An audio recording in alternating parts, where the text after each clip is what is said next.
बहुत से लोगों के मन में ये प्रश्न आता है कि भगवान श्री कृष्ण ने गीता में कहा है कि कर्म करो, फल की इच्छा मत करो। परंतु यदि फल की इच्छा ही नहीं है तो कर्म करना ही क्यों है? एक इंसान का व्यवहार ही ऐसा होता है कि जब तक कुछ पाने का लालच न हो वह कर्म नहीं करता। तो फिर बिना फल की इच्छा किए कर्म का आशय ही क्या है? परंतु यह पूर्ण सत्य नहीं है।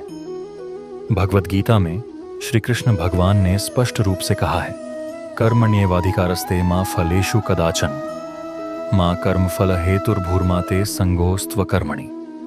अर्थात कर्म करना ही इंसान के हाथ में है, उसके फल पर उसका अधिकार नहीं है। इसीलिए कर्म करो और फल की इच्छा मत करो।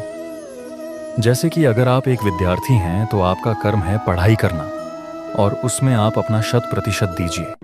सफलता मिलेगी या नहीं यह आपके हाथ में नहीं है। अगर सफलता मिल जाती है तो बहुत अच्छी बात है, अगर नहीं मिलती है तो उसके लिए निराश होने की भी आवश्यकता नहीं है।